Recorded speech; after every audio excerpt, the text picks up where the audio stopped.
प्यारे दोस्तों, सादर अभिवादन। मैं हूं महेश कुमार वैद और आप देख रहे हैं एनजेपी हरियाणा। दोस्तों, रविवार 17 अगस्त को एनसीआर हरियाणा को दो अहम सड़क परियोजनाओं की सौगात मिली।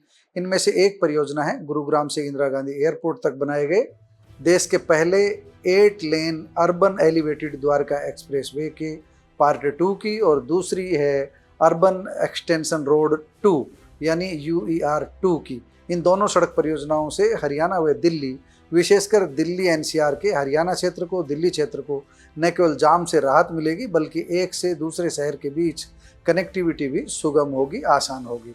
प्रधानमंत्री नरेंद्र मोदी ने रविवार को विधिवत रूप से इन परियोजनाओं का शुभारंभ किया। इस मौके पर राजमार्ग मंत्री नितिन गडकरी, दिल्ली की मुख्यमंत्री रेखा शर्मा और हरियाणा के मुख्यमंत्री नायब सिंह सैनी सहित बड़ी संख्या में जनप्रतिनिधि मौजूद रहे। दोस्तों, गुरुग्राम से दिल्ली एयरपोर्ट तक बनाए अर्बन एलिवेटेड द्वारका एक्सप्रेसवे पर लगभग 9,000 करोड़ रुपए की लागत आई है। इस मार्ग से हरियाणा के 8 जिलों को फायदा मिलेगा।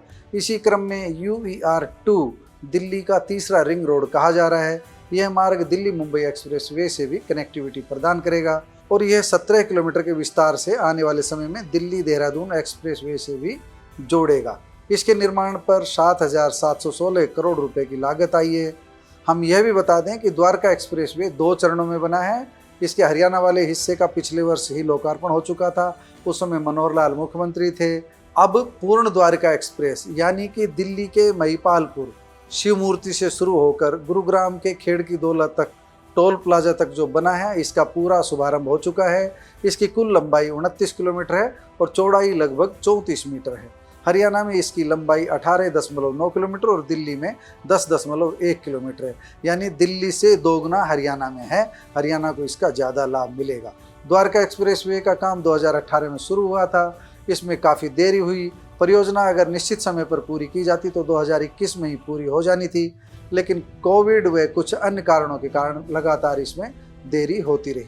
आप अब देश की सबसे चौड़ी सुरंग का सफ़र भी कर सकते हैं। द्वारका एक्सप्रेसवे पर 3.6 किलोमीटर लंबी सुरंग बनाई गई है। यह देश की सबसे चौड़ी सुरंग है। इस सुरंग में 4 स्थानों पर 4 स्तरीय यानी 4 लेवल और 9 स्थानों पर 3 स्तरीय यानी 3 लेवल इंटरचेंज बनाए गए हैं। द्वारका एक्सप्रेसवे पर एयरपोर्ट के लिए बनाई गई टनल का आकर्षण सबसे खास है। यह द्वारका और यशोभूमि को सीधे IGI एयरपोर्ट से जोड़ती है। एनजेपी की टीम ने पिछले दिनों यहाँ का सफ़र भी किया। इस सुरंग में कई आधुनिक सुविधाएं भी है, जैसे CCTV कैमरे, कंट्रोल रूम और आपातकालीन निकास यानी इमरजेंसी एग्जिट की सुविधा भी है।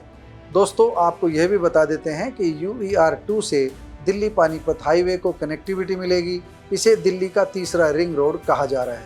UER 2 कुल 76 किलोमीटर लंबा है। यह दिल्ली पानीपत नेशनल हाईवे 44 के अलीपुर पॉइंट से शुरू होकर नांगलोई, नजफगढ़ रोड व द्वारका सेक्टर 24 तक पहुंचता है। यह दिल्ली मुंबई एक्सप्रेसवे से सीधी कनेक्टिविटी प्रदान करेगा, जिससे दिल्ली और गुरुग्राम में यातायात का दबाव कम होगा। इस परियोजना का सबसे अधिक लाभ दिल्ली से सटे गुरुग्राम व सोनीपत जैसे जिलों को होगा, लेकिन फरीदाबाद, रेवाड़ी, मानेसर, सोनीपत, पानीपत, करनाल व चंडीगढ़ की ओर से आने वाले वाहनों को भी राहत मिलेगी, सुविधा मिलेगी, उनका सफ़र आसान होगा। हम आपको भविष्य की कार्य योजना के बारे में भी बता देते हैं। मीडिया रिपोर्ट्स के अनुसार जो आ रहा है उसका सार ये है कि इस समय द्वारका एक्सप्रेसवे पर गुरुग्राम से दिल्ली के वसंत कुंज स्थित नेल्सन मंडेला मार्ग तक 5 किलोमीटर लंबी ट्विन